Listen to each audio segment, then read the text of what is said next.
Bihar news में स्वागत है आपका दोस्तों। मैं हूं फिरदौस गनी और आप देख रहे हैं केडीबी लाइव। दोस्तों आज हो चुका है 22 सितंबर 2024। तो आज की पूरे बिहार की टॉप न्यूज लेकर आए हैं आपके लिए। दोस्तों वीडियो शुरू करने से पहले आपके लिए एक रिक्वेस्ट है कि अगर आप पहली बार केडीबी लाइव यूट्यूब चैनल पर आए हैं तो चैनल को सब्सक्राइब करके बेल आइकन को प्रेस कर दीजिए। साथ ही साथ अगर आपका कोई बिजनेस है और केडीबी लाइव के माध्यम से अपने बिजनेस को लाखों लोगों तक पहुंचाना चाहते हैं, यानी कि अपने बिजनेस का प्रचार करना चाहते हैं, तो आप इस नंबर पर संपर्क कीजिए जो आपके मोबाइल स्क्रीन पर नंबर दिख रहा होगा। इस नंबर पर संपर्क करके इसके बारे में हमसे जानकारी लीजिए और अपने बिजनेस का प्रचार करें। तो चलिए चलते हैं आज की खबरों की ओर।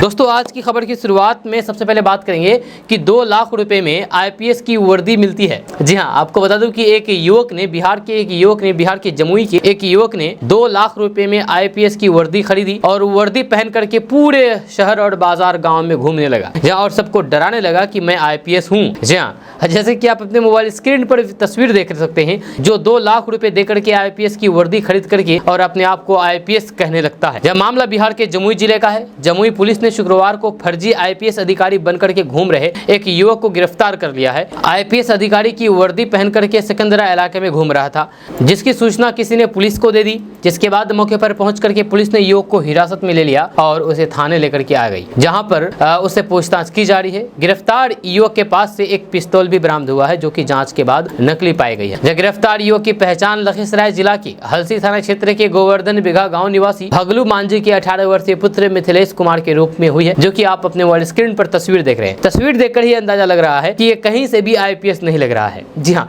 आईपीएस तो छोड़ ही दीजिए, एक साधारण सा सिपाही जो कि चौकीदार होता है वो भी नहीं लग रहे हैं। यह तस्वीर देख करके कोई भी कह सकते हैं कि ये तो खैर फर्जी है ही। जब पूछताछ के क्रम में मिथिलेश कुमार ने पुलिस को बताया है कि कुछ महीने पहले उसकी मुलाकात खैरा के मनोज सिंह से हुई थी। मनोज सिंह ने उसे 2 लाख रुपए में पुलिस अधिकारी बना देने का प्रलोभन दिया। जब पिछले महीने मिथिलेश ने मनोज सिंह को 2 लाख रुपए भी दे दिए। मिथिलेश मांझी ने बताया है कि पैसा लेने के बाद मनोज सिंह ने आज सुबह उसे खैरा बुलाया, जहां एक सरकारी स्कूल में उसे आईपीएस की वर्दी दे दी। जब खैरा से वर्दी पहन करके वह अपने घर गया और पूरे गांव में घूमा। इसके बाद वह वर्दी पहन करके बाइक से सिकंदरा पहुंचा, जिसके बाद पुलिस उसको पकड़ लिया है।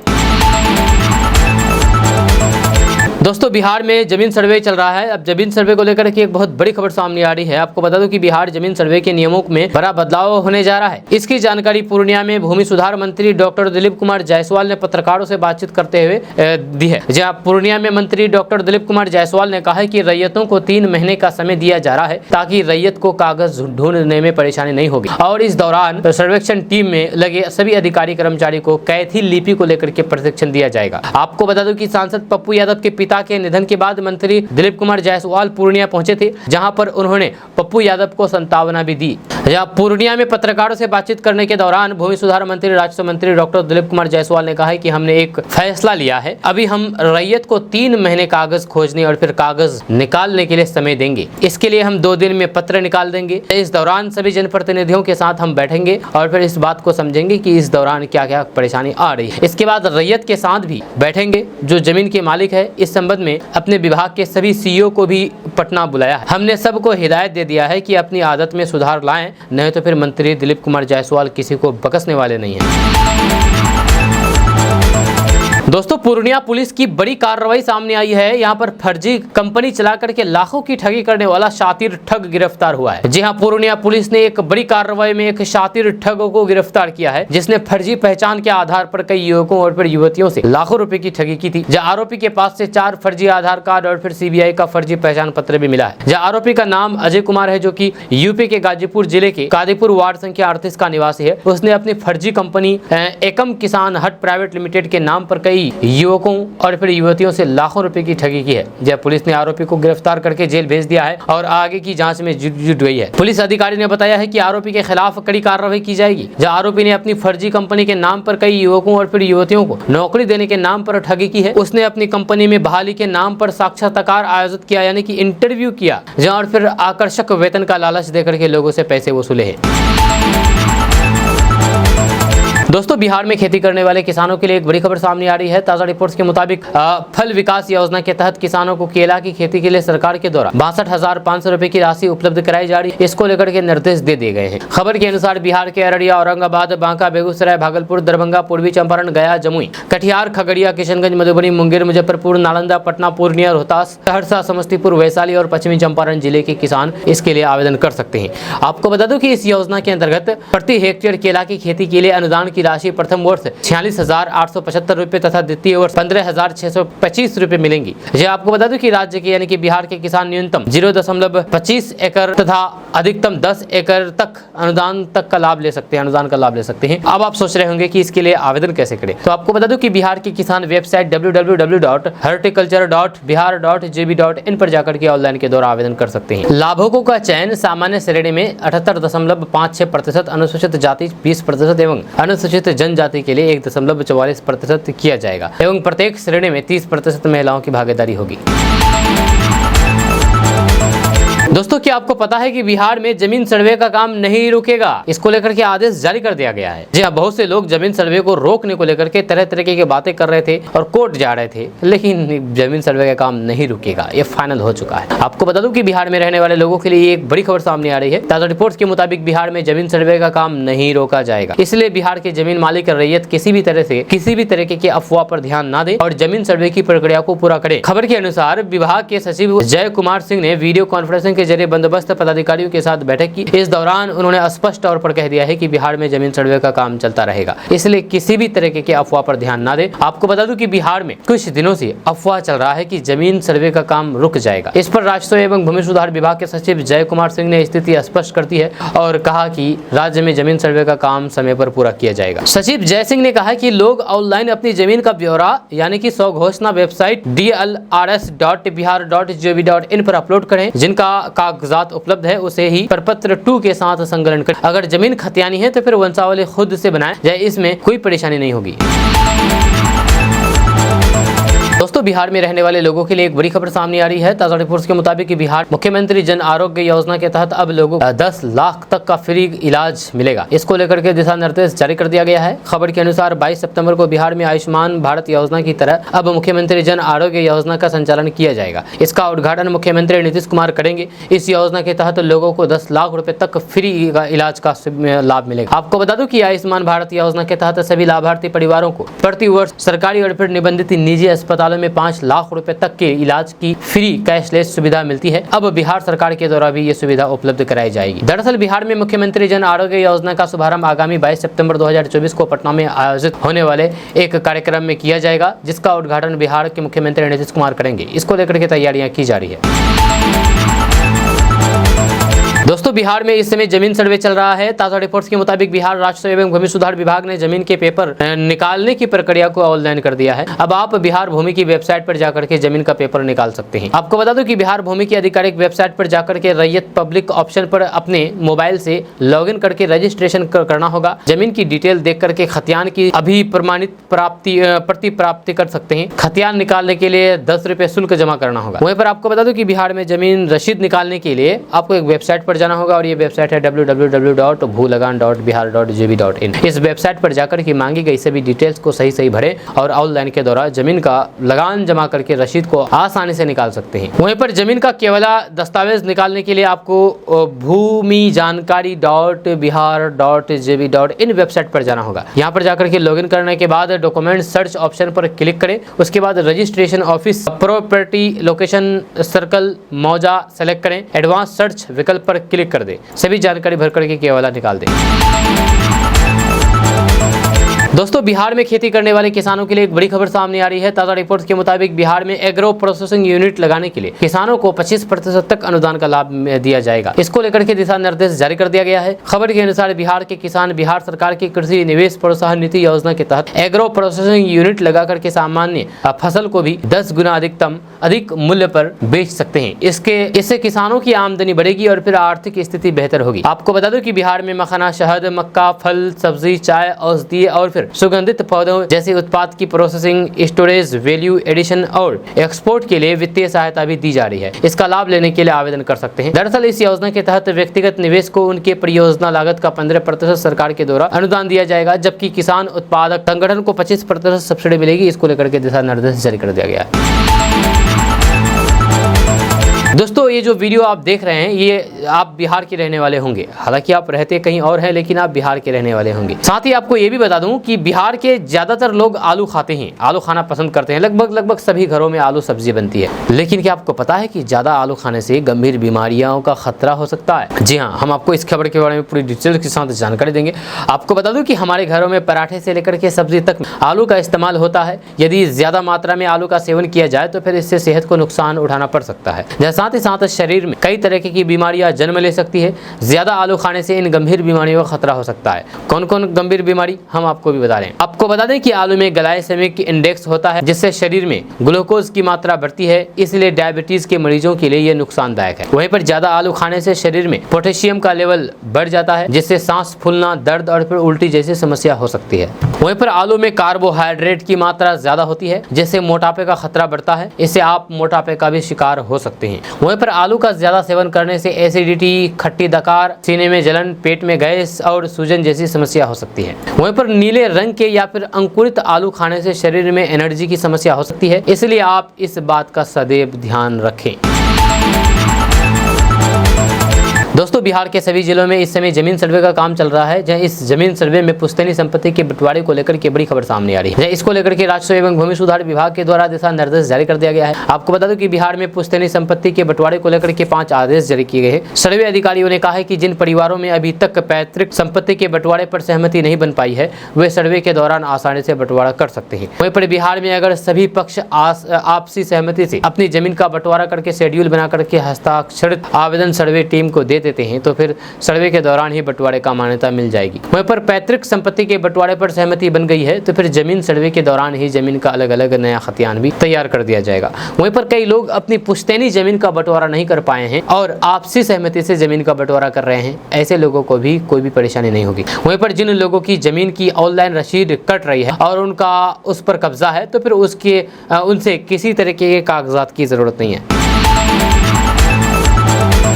दोस्तों केंद्र की मोदी सरकार पीएम विश्वकर्मा योजना के तहत 3 लाख रुपए तक लोन दे रही है। इसका लाभ देश भर के लोगों को दिया जा रहा है। यदि आप भी इसका लाभ लेना चाहते हैं तो फिर इसके लिए ऑनलाइन के द्वारा आवेदन की प्रक्रिया को पूरा करें। खबर के अनुसार पीएम विश्वकर्मा योजना का मकसद उन कारीगरों की मदद करना है जो अपने पारंपरिक हुनर से जीवन यापन करते हैं, जैसे लोहार, बढ़ई, कुम्हार, दर्जी और फिर कई अन्य। इन लोगों को आगे बढ़ने के लिए मोदी सरकार लोन प्रदान कर रही है। आपको बता दूं कि मोदी सरकार बिना किसी गारंटी के ये लोन प्रदान कर रही है।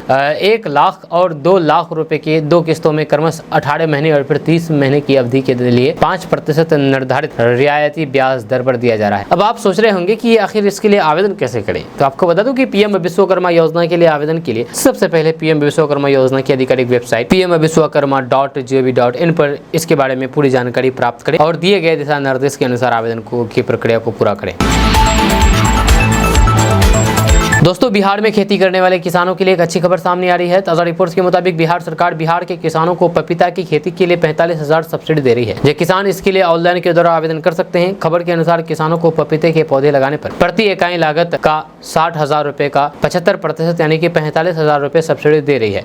ये रकम सीधे किसानों के बैंक खाते में डीबीटी के जरिए भेजी जाती है। किसान इसका लाभ उठा सकते हैं। आपको बता दूं कि ठंड का मौसम आने वाला है। इस मौसम में पपीते का उत्पादन सबसे ज्यादा होता है। ऐसे में बिहार के किसान इसका लाभ लेकर के पपीते की खेती कर सकते हैं। इससे बिहार के किसानों को अच्छी कमाई होगी और फिर आर्थिक स्थिति मजबूत होगी। दरअसल बिहार में पपीते की खेती के लिए सब्सिडी लेने के लिए बिहार उद्यानिकी विभाग के पोर्टल horticulture.bihar.gov.in पर ऑनलाइन के द्वारा आवेदन कर सकते हैं। इस योजना से जुड़ी हुई ज्यादा जानकारी के लिए नजदीकी जिले के सहायक निदेशक उद्यान से भी संपर्क कर सकते हैं। दोस्तों बिहार में चल रहे जमीन सर्वे के बीच एक बड़ी खबर सामने आ रही है। ताजा रिपोर्ट्स के मुताबिक बिहार जमीन सर्वे में सरपंच का वंशावली नहीं लगेगा। इसको लेकर के सर्वे अधिकारियों के द्वारा दिशा निर्देश जारी कर दिया गया है ताकि लोग ज्यादा भागदौड़ ना करें, सरपंच के पास ना जाएं। यह खबर के अनुसार जमीन सर्वे करने वाले सर्वे अधिकारी ने जानकारी देते हुए बताया है कि जमीन सर्वे के लिए सरपंच का वंशावली नहीं लगेगा। आप सर्वे के लिए अपने हस्ताक्षर से बनाए गए वंशावली को जमा कर सकते हैं। विभाग की तरफ से इसे मान्यता दिया गया है। आपको बता दूं कि जमीन सर्वे के लिए अपने हस्ताक्षर से बनाए गए वंशावली वंशावली मान्य है, यानी कि जमीन सर्वे के लिए जो वंशावली बनाने की जरूरत होती है वह अब आपको सरपंच के पास से बनाने की कोई जरूरत नहीं है। आप खुद से अपने घर बैठे अपने हाथ से ही अपने साइन करके ही आप वंशावली बना सकते हैं। इसीलिए सर्वे अधिकारी ने कहा है कि किसी दूसरे कार्य के लिए यानी किसी दूसरे काम के लिए सरपंच का वंशावली बनवाएं, सर्वे कार्य के लिए नहीं। सर्वे के लिए आप खुद से वंशावली बना सकते हैं। इसके अलावा बिहार के लोग ऑनलाइन के द्वारा जमीन के कागजात निकाल करके सर्वे में लगा सकते हैं। जब विभाग ने कहा है कि जमीन के खतियान समेत कई तरह के कागजात को वेबसाइट पोर्टल पर उपलब्ध करा दिया गया है ताकि लोगों को ज्यादा भागदौड़ करना ना पड़े। दोस्तों, बिहार में रहने वाले लोगों के लिए एक बड़ी खबर सामने आ रही है। ताजा रिपोर्ट्स के मुताबिक बिहार में यदि किसी जमीन पर विवाद है फिर भी उस जमीन का सर्वे किया जाएगा। इसको लेकर के राजस्व एवं भूमि सुधार विभाग के द्वारा दिशा निर्देश जारी कर दिया गया। खबर के अनुसार राजस्व एवं भूमि सुधार विभाग ने नए निर्देश जारी करते हुए कहा है कि अगर दो लोगों के बीच जमीन का विवाद है तब भी सर्वे के लिए आवेदन कर सकते हैं।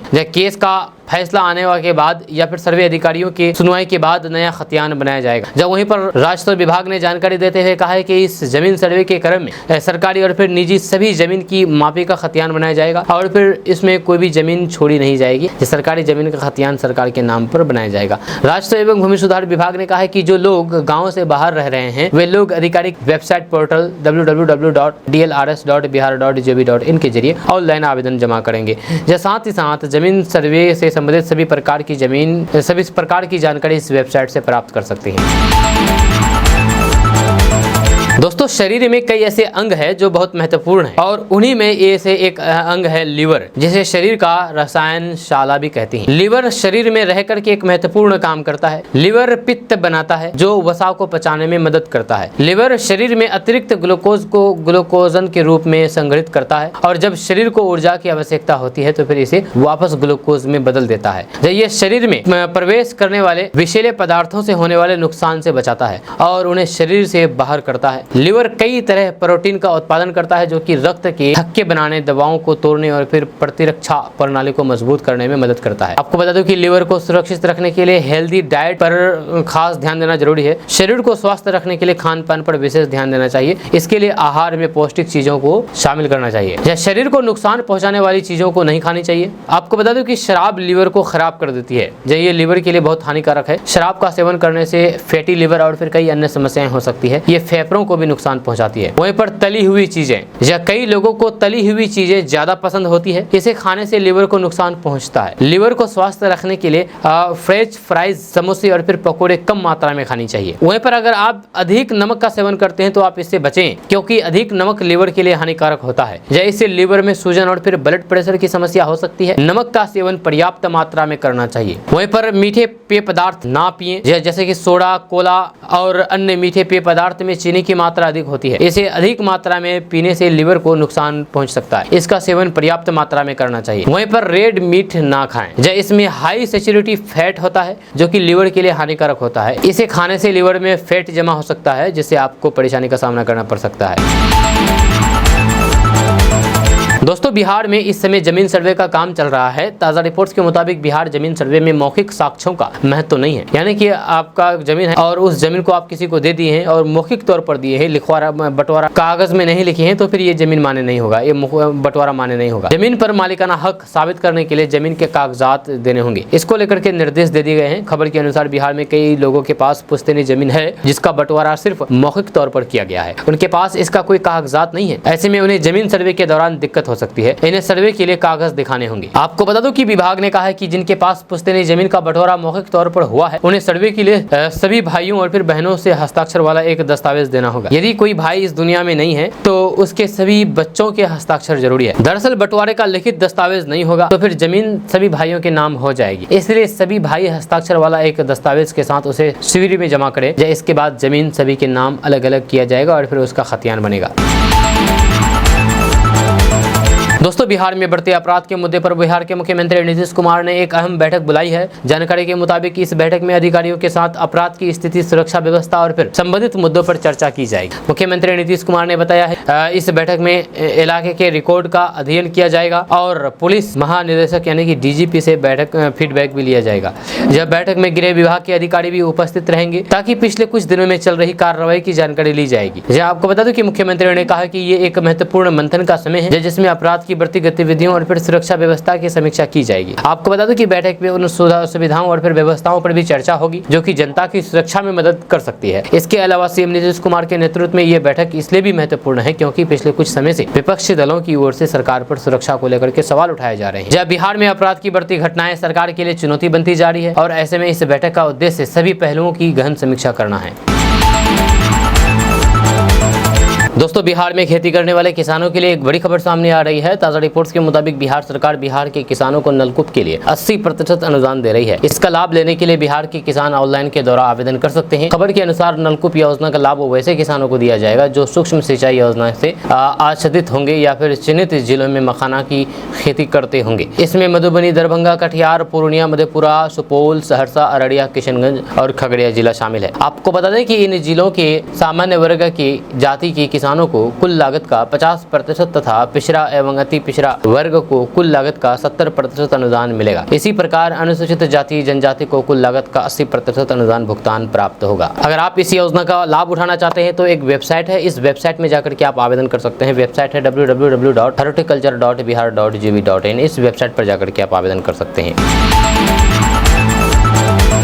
दोस्तों, बिहार में मानसून अपने आखिरी दौर से चल रहा है। बिहार में अब तक इस मानसूनी सीजन में सामान्य से 27% कम बारिश हुई है, लेकिन अभी बिहार में बारिश की गतिविधियां कम हो गई है। जब बारिश की कमी के चलते उमस और फिर गर्मी बढ़ गई है, वहीं पर दूसरी ओर नदियां उफान पर है। जो आपको बता दूं कि पटना में गंगा नदी का जलस्तर बढ़ने से कई इलाकों में बाढ़ का पानी घुस आया है, जिससे लोगों को काफी परेशानी हो रही है। मौसम विभाग के अनुसार बिहार में आज बारिश की कोई भी संभावना नहीं है। जहाँ आज पटना, नालंदा, भोजपुर, बक्सर, कैमूर, रोहतास, किशनगंज, अररिया, पूर्णिया, कटिहार, सुपौल, मधेपुरा, मुजफ्फरपुर समेत पूरे बिहार में मौसम शुष्क बने रहने वाला है। जहाँ इस दौरान 36 से 38 डिग्री सेल्सियस के बीच तापमान रहने की संभावना है। ऐसा ही मौसम कल भी रहने वाला है। जहाँ आज बारिश की कोई भी संभावना नहीं है। इस दौरान बारिश की कमी के चलते तापमान में बढ़ोतरी देखने को मिल सकती है, जिससे उमस लोगों को परेशान करेगी। 26 सितंबर तक बिहार में बारिश को लेकर के कोई भी चेतावनी नहीं जारी की गई है। मौसम विभाग के अनुसार पटना में आज तेज धूप देखने को मिलेगी। बिहार में आंशिक बादल छाए रह सकते हैं, हालांकि बारिश होने की कोई भी संभावना नहीं है। दोस्तों, बिहार के मुख्यमंत्री नीतीश कुमार अचानक बिहार के वैशाली जिले के महात्मा गांधी सेतु पाया नंबर 1 के निकट पहुंच करके बाढ़ प्रभावित क्षेत्रों का निरीक्षण करने लगे। इस दौरान मुख्यमंत्री नीतीश कुमार ने बाढ़ पीड़ितों से मुलाकात करके उनकी समस्याओं के बारे में जानकारी ली और हर संभव मदद का भरोसा दिलाया है। इस दौरान उनके साथ डीएम यशपाल मीणा और फिर अन्य अधिकारी भी मौजूद थे। तेरसिया पंचायत एवं हाजीपुर के बाढ़ पीड़ितों के लिए बनाए गए राहत शिविर गंगा ब्रिज थाना के निकट मुख्यमंत्री नीतीश कुमार ने राहत शिविर में जाकर के बाढ़ पीड़ितों से मुलाकात की। मौके पर मौजूद बाढ़ पीड़ितों ने मुख्यमंत्री नीतीश कुमार को अपनी समस्या सुनाई। सीएम नीतीश कुमार ने अधिकारियों को बाढ़ पीड़ितों के लिए सभी प्रकार की सुविधा उपलब्ध कराने का निर्देश दिया है। सीएम नीतीश कुमार बाढ़ प्रभावित लोगों से मिलकर के पटना लौट आए। सीएम नीतीश कुमार के साथ विधानसभा अध्यक्ष नंद किशोर यादव मौजूद थे। मुख्यमंत्री अचानक बाढ़ प्रभावित क्षेत्र का निरीक्षण करने के लिए पहुंचे थे।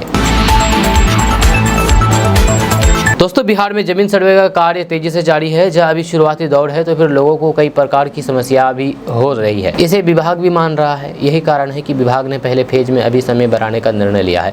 जब लोगों के लिए राहत वाली खबर है। राजस्व एवं भूमि सुधार विभाग के मंत्री दिलीप कुमार जायसवाल ने मीडिया को इस संबंध में जानकारी दी है। उन्होंने कहा है कि 2-3 दिनों में इस संबंध में नोटिफिकेशन जारी हो जाएगा। मंत्री डॉक्टर दिलीप कुमार जायसवाल ने कहा है कि जमीन सर्वे के पहले चरण में हम लोग समय देने जा रहे हैं। जब पहले चरण में लोगों ने शुरुआती तौर पर समय मांगा है, उनको 100 घोषणा पत्र आदि देना है, तो फिर हम पहले चरण में समय देने जा रहे हैं। इस प्रश्न पर कि पहला चरण कब तक चलेगा, इस पर दिलीप कुमार जायसवाल ने कहा है कि 2-3 दिनों में नोटिफिकेशन जारी कर दिया जाएगा। इसके बाद तारीख के बारे में पता चल जाएगा। हालांकि उन्होंने इस संबंध में यह भी साफ कर दिया है कि सिर्फ पहले चरण में हम लोग ज्यादा समय देंगे ताकि जो जमीन के मालिक है उनको सर्वे में कोई भी परेशानी का सामना न करना पड़े। वहीं पर दूसरी तरफ जिक्र यह भी है कि बिहार में कई कारणों को देखते हुए जमीन सर्वे का काम रुक सकता है या फिर फिलहाल बंद हो सकता है। इस पर मंत्री डॉक्टर दिलीप कुमार जायसवाल ने साफ कह दिया है कि सर्वेक्षण का काम किसी भी सूरत में नहीं रुकेगा। उन्होंने कहा है कि जमीन माफिया और फिर जिन लोगों ने सरकारी जमीन पर अतिक्रमण किया है उन लोगों ने अफवाह फैलाई है कि जमीन सर्वे का काम रुकने वाला है। आम आदमी को कोई भी दिक्कतों का सामना नहीं करना पड़े, इसके लिए विभाग उसकी चिंता कर रही है। इसलिए फर्स्ट स्टेज में हम समय बढ़ाने वाले हैं।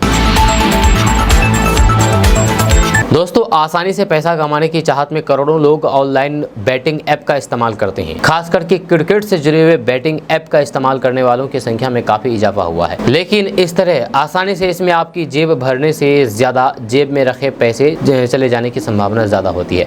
इसमें सफलता की संभावना बहुत कम होती है। साथ ही साथ इस बैटिंग ऐप की लत लगने से लोग गंभीर आर्थिक तंगी का शिकार हो जाते हैं। ऑनलाइन बैटिंग प्लेटफॉर्म के इस काले चेहरे को हाल ही में सोशल मीडिया पर वायरल हुए एक युवक के वीडियो में दिखाया गया है। इसमें एक छोटी उम्र का युवक बैटिंग ऐप में पूरे 96 लाख रुपए हार करके डिप्रेशन में डूबा हुआ और जिंदगी से जंग लड़ रहा है। ये वीडियो हिंदी के एक न्यूज चैनल न्यूज 18 के भैया जी कहीन शो कार्यक्रम का वीडियो है। इस वीडियो में एक युवक ने बताया है कि उसने ऑनलाइन क्रिकेट बैटिंग ऐप में पैसे लगा करके 96 लाख रुपए गवा दिए हैं। टीवी पर ऐप का विज्ञापन देखने के बाद उसने बीटेक करने के लिए रखे पैसे का इस्तेमाल जुआ खेलने के लिए किया। ये बैटिंग की लत जैसे जैसे बढ़ती गई, उसने कर्ज लेकर भी बैटिंग खेलना शुरू कर दिया, जिससे अंत में उसने सब कुछ खो दिया और फिर कंगाल हो गया और उस पर भारी कर्जा का बोझ आ गया। वायरल हो रहे वीडियो में उसने बताया है कि उसकी उस जुए की लत पे उनका परिवार भी परेशान है, उसके घर वाले उसका मुंह देखना भी पसंद नहीं कर रहे हैं। ये सिर्फ उसकी समस्या नहीं है। इस तरह पैसे जीतने का सपना देख करके क्रिकेट बैटिंग ऐप में पैसा लगा करके पैसे गंवाने वाले करोड़ों युवाओं की यही हाल है।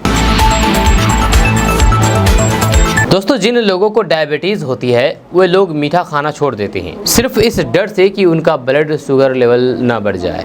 आपकी थाली में जो सब्जियां सजती है, अब उसमें भी आपका ब्लड शुगर लेवल बढ़ सकता है। सिर्फ चीनी गुड़ मिठाई ही नहीं, बल्कि नमक मिर्च तेल में बनी सब्जियां भी आपके शरीर में रक्त शर्करा यानी कि ब्लड शुगर को बढ़ा सकती है, आपको डायबिटीज का मरीज बना सकती है। ऐसी सब्जियां ब्लड शुगर लेवल को अचानक ट्रिगर करने का काम करती है, जैसे करेला। अच्छे तरीके से तेल में फ्राई करके बनाया गया करेला ब्लड शुगर लेवल को तेजी से बढ़ाता है। दूसरी सब्जी है कड़ी। जब बेसन छाछ से बनी कड़ी भी शुगर बढ़ाती है, क्योंकि बेसन में फाइबर नहीं होता, ये अल्ट्रा प्रोसेस्ड फूड है। जबकि चने का आटा छिलके समेत इस्तेमाल करे तो फिर उसे शुगर नहीं बढ़ेगी। वहीं पर तेल में फ्राई करके बनाई जाने वाली सभी सब्जियां डायबिटीज में नुकसानदेही होती है। काफी सारी सब्जियां ऐसी होती है जो कि पानी में ही पक जाती है, जबकि कुछ सब्जियां घी या फिर तेल में पकाई जाती है। जैसे सिंघारा जो कि कच्चा खाया जाता है, लेकिन ये भी शरीर में ब्लड शुगर बढ़ाता है। चुकंदर सलाद में कच्चा खाया जाता है, लेकिन इसमें मिठास बहुत ज्यादा होती है। तीसरी है मटर। ये भी कच्ची खाई जा सकती है, लेकिन इसमें भी काफी ज्यादा मिठास होती है, इसलिए इन्हें कम मात्रा में खाना चाहिए। जिसको ब्लड शुगर है वो उसको तो कम खाना ही चाहिए।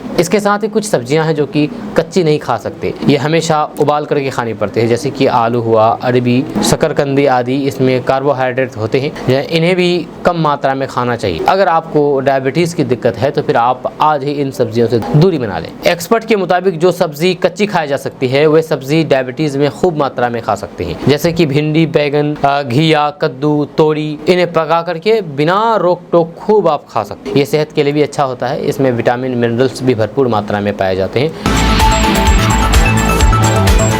दोस्तों, लंबे समय से तबादले का इंतजार कर रहे बिहार के लाखों शिक्षकों को झटका देने वाली खबर है। शिक्षकों के ट्रांसफर में अभी देरी होगी। शिक्षकों के तबादले के लिए राज्य सरकार द्वारा बनाई जा रही नीति को लेकर के अभी तक अंतिम फैसला नहीं हो पाया है। इसमें संशोधन पर मंथन जारी है। इससे पहले बिहार के शिक्षा मंत्री सुनील कुमार ने दावा किया था कि शिक्षकों की नई ट्रांसफर पॉलिसी इसी महीने आ जाएगी। इसके बाद माना जा रहा था कि अगले महीने से तबादले भी शुरू हो जाएंगे। शिक्षकों के हस्तांतरण और फिर पदस्थापन के साथ ही अनुकंपा पर नियुक्ति की नीति बनाने को लेकर के 2 जुलाई 2024 को शिक्षा विभाग ने कमेटी गठित की थी। कमेटी गठन को लेकर के जारी पत्र में कहा गया था कि 15 दिनों में ये अपनी रिपोर्ट देगी, जिसके आधार पर विभाग निर्णय लेगा। इस बात को 2.5 महीने हो चुके हैं, लेकिन कमेटी की रिपोर्ट को अब तक अंतिम रूप नहीं दिया जा सका है। इससे साफ है कि शिक्षकों के हस्तांतरण और फिर अनुकंपा पर मृत शिक्षकों के परिजनों की नियुक्ति में अभी देर होगी। शिक्षा विभाग के सचिव वैद्यनाथ यादव की अध्यक्षता में ये कमेटी गठित की है। इसमें माध्यमिक और फिर प्राथमिक शिक्षा के निदेशक सदस्य हैं। ये दोनों निदेशक भी अब नए आ गए हैं। कमेटी की कई बार बैठक हो चुकी है। इसमें उन दोनों मामलों के लिए नीति का एक प्रारूप तैयार कर लिया गया है। अभी संशोधन पर विचार हो रहा है। यही वजह है कि अब तक कमेटी अंतिम नतीजे पर नहीं पहुंच सकी है। शिक्षक दिवस के मौके पर पिछले दिनों शिक्षा मंत्री सुनील कुमार ने घोषणा की थी कि शिक्षकों के हस्तांतरण के लिए उदार नीति तैयार की जा रही है। इस संबंध में विभागीय पदाधिकारी बताते हैं कि एक बार नए सिरे से हस्तांतरण नीति को अंतिम रूप देने पर तेजी से कार्यवाही शुरू हुई है। इसके बाद विभागीय प्रमुख और फिर मंत्री के अनुमोदन के बाद नीति पर कैबिनेट की से स्वीकृति ली जाएगी। इसके बाद ही नीति के आधार पर शिक्षकों का पदस्थापन और फिर हस्तांतरण होगा। दोस्तों, बिहार के स्वास्थ्य मंत्री मंगल पांडे ने कहा है कि अपराधियों और फिर बाहुबलियों से राजद को कभी परहेज नहीं रहा। जिस दल का राष्ट्रीय अध्यक्ष ही सजा याफ्ता हो, उसे भला अपराधियों से गुरेज कैसे हो सकता है। उन्होंने कहा है कि लोग नहीं भूले हैं कि लालू प्रसाद यादव किस तरह से तेल पिलावन, लाठी घुमावन रैली और फिर लाठी रैली के जरिए अपने दबंगों, बाहुबलियों और फिर अपराधियों का बेशर्म प्रदर्शन करते और फिर बिहारियों में भय पैदा करते थे। उन्होंने कहा कि अपराधियों के राजनीतिक संरक्षण का ही नतीजा था कि 1 दर्जन से ज्यादा बाहुबली विधायक बनकर के राजद सरकार के पक्ष में खड़े रहे। इसलिए अपराध पर बोलने से पहले राजद को एक बार अपने गिरेबान में झांक लेना चाहिए। उप मुख्यमंत्री सम्राट चौधरी ने कहा है कि नवादा में अनुसूचित जाति के परिवार पर हमला करने वालों को बख्शा नहीं जाएगा। इस कांड के पीछे राजद के लोगों की संलिप्तता के सुराग मिल रहे हैं और फिर वही लोग गरीबों को डराने और फिर अपमानित करने में लगे हैं। तत्परता से कार्रवाई करते हुए पुलिस ने 28 लोगों पर प्राथमिकी दर्ज की और फिर 15 लोगों को गिरफ्तार किया। इसी के साथ सम्राट चौधरी ने दरभंगा में अगले महीने एम्स का शिलान्यास करने की घोषणा के लिए प्रधानमंत्री नरेंद्र मोदी और फिर केंद्रीय स्वास्थ्य मंत्री जेपी नड्डा का आभार प्रकट किया है। दोस्तों, बिहार में गंगा, घाघरा यानी कि सरयू, गंडक, पुनपुन समेत करीब आधा दर्जन नदियों में उफान की वजह से राष्ट्रीय राजमार्ग NH समेत कई मुख्य सड़कों पर पानी चढ़ गया है। कई स्थानों पर रेल लाइन पर बाढ़ का खतरा है। इससे पटना, सारण, भोजपुर, बक्सर, वैशाली और भागलपुर समेत कई जिलों में आवागमन पर असर पड़ा है। जब पटना में दीघा घाट, गांधी घाट, हाथीदीह में गंगा नदी लाल निशान से ऊपर बह रही है। जिस जिले में गंगा का पानी 3 जगह अथमगोला के समीप, सबनीमा और बाकी कई सारे इलाकों में बह रहा है। इधर जिले के 7 अंचलों के दियारा क्षेत्र में बाढ़ का पानी फैल गया है। आपको बता दूं कि इस बाढ़ ने, अभी की जो बाढ़ आया है बिहार में, सबसे ज्यादा तबाही इस बाढ़ के कारण सारण में है। सारण बाढ़ की तबाही झेल रहा है, यानी कि छपरा, जहां पर गंगा और घाघरा का जलस्तर बढ़ने से शहर में भी पानी घुस गया है। यूपी सीमा के पास मांझी बेरिया के बीच NH 31 की सड़क ध्वस्त हो गई है। इससे सारण का यूपी से सड़क संपर्क टूट गया है। दोस्तों, बिहार में डबल इंजन सरकार में नवादा की घटना जंगल राज का एक और प्रमाण है, ये कहना कांग्रेस का है। जी आपको बता दूं कि नवादा जिले में जमीन विवाद को लेकर के हुए हमले और फिर आगजनी की घटना के बाद कांग्रेस ने तीखी प्रतिक्रिया दी है। जब प्रदेश प्रतिनिधि सह प्रवक्ता विजय चौधरी, विजय कुमार मिट्ठू, पूर्व विधायक मोहम्मद खान अली और फिर अन्य कांग्रेस के वरिष्ठ नेताओं ने इसे जंगल राज का उदाहरण बताते हुए दोषियों पर कड़ी कार्रवाई की मांग की है। कांग्रेस ने कहा है कि इस घटना में गरीब दलित परिवारों को निशाना बनाया गया है, जिनके लगभग 80 घरों को दबंगों ने आग के हवाले कर दिया और रात में गोलीबारी करके संपत्ति लूट ली गई। जब कांग्रेस नेताओं और फिर कार्यकर्ताओं ने केंद्र और राज्य सरकार के खिलाफ विरोध प्रदर्शन करते हुए प्रधानमंत्री नरेंद्र मोदी और मुख्यमंत्री नीतीश कुमार के पुतले जलाए। उन्होंने एनडीए सरकार पर दलितों और फिर वंचितों के प्रति उदासीनता और असामाजिक तत्वों को बढ़ावा देने का आरोप लगाया है।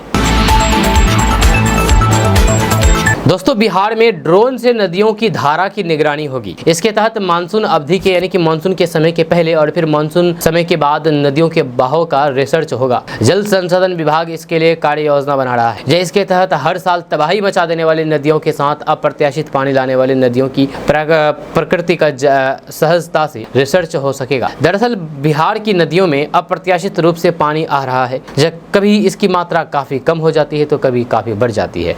जब कई क्षेत्रों में मानसून समय में नदियों में पानी नहीं होता है तो फिर कई बार नदियां अचानक से खतरे के निशान से ऊपर बह जाती है।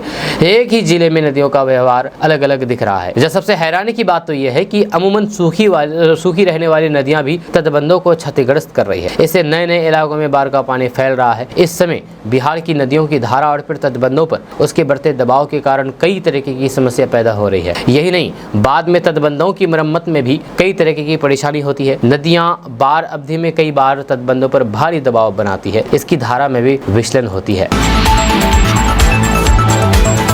दोस्तों, जमीन सर्वे पर एक बड़ा अपडेट सामने आया है। आपको बता दूं कि बिहार में ऑनलाइन दाखिल खारिज आवेदन, जमाबंदी सुधार सहित कई राजस्व सेवाओं का लाभ अब आम लोग आसानी से उठा सकेंगे, ले सकेंगे। इसके लिए सरकार ने प्रत्येक अंचल कार्यालय में एक मास्टर ट्रेनर तैयार करने का निर्णय लिया है। अब बिहार के प्रत्येक अंचल के एक डेटा एंट्री ऑपरेटर को राजस्व एवं भूमि सुधार विभाग मास्टर ट्रेनर का प्रशिक्षण देगा। इसकी शुरुआत शनिवार को पटना के दशरथ मांझी श्रमिक कौशल विकास केंद्र में होगी।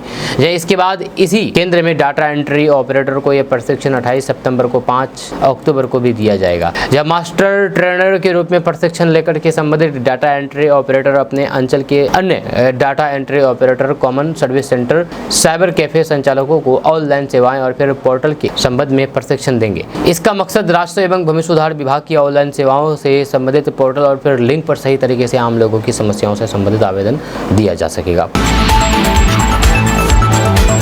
दोस्तों, विकासशील इंसान पार्टी के अध्यक्ष मुकेश सहनी के जान को खतरा है। जब विकासशील इंसान पार्टी के अध्यक्ष मुकेश सहनी के जान को खतरा को देखते हुए गृह विभाग ने उन्हें Y+ सुरक्षा देने की अनुशंसा पुलिस मुख्यालय से की थी, परंतु महीने भर बाद भी सहनी को यह सुविधा नहीं दी गई है। इसे लापरवाही मानते हुए विकासशील इंसान पार्टी ने विरोध जताया है। जब VIP के राष्ट्रीय प्रवक्ता देव ज्योति ने बयान जारी करके कहा कि गृह विभाग की अनुशंसा के बाद भी पार्टी प्रमुख मुकेश सहनी को सुरक्षा देने में सरकार भेदभाव कर रही है। उन्होंने कहा कि हमारे नेता की जान पर खतरा है, जिसे देखते हुए गृह विभाग ने इन्हें सुरक्षा देने की अनुशंसा तक की है। जो उन्होंने कहा है कि भेदभाव की क्या वजह है, ये पार्टी और फिर सहनी की समझ से परे है। वहीं पर आपको बता दूं कि नवादा में महादलित टोला में दबंगों द्वारा फायरिंग के बाद 80 से ज्यादा घरों में आग लगाने की घटना को विकासशील इंसान पार्टी के नेता और फिर पूर्व मंत्री मुकेश सहनी ने महाजंगलराज का नाम दिया है। उन्होंने केंद्र और राज्य सरकार पर निशाना साधते हुए कहा कि एनडीए की डबल इंजन सरकार के जंगलराज ये घटना एक और प्रमाण है। जहां मुकेश सहनी ने घटना की निंदा करते हुए कहा कि डबल इंजन की सरकार को बताना होगा कि इसके लिए जिम्मेदार कौन है। दलितों, पिछड़ों, गरीबों और फिर महिलाओं पर अत्याचार चरम पर है, लेकिन सरकार ने चुप्पी साधे हुए है। नवादा की घटना पर भी लिपापोती का खेल शुरू हो गया है। मुकेश सहनी ने कहा है कि सत्ता के मुंह में एनडीए की सहयोगी पार्टियों के मुंह में दही जमा है, वे भी सरकार की पिछलग्गू बन गई है। जब लोजपा और फिर हिंदुस्तानी अवाम मोर्चा पर निशाना साधते हुए उन्होंने कहा कि उनके बड़े नेता भी इस मामले को लेकर के भाजपा की भाषा बोल रहे हैं। उन्होंने कहा कि हमारी राज्य सरकार से मांग है कि ऐसा अन्याय करने वाले दबंगों पर सख्त कार्रवाई हो और सभी पीड़ितों का समुचित पुनर्वास किया जाए।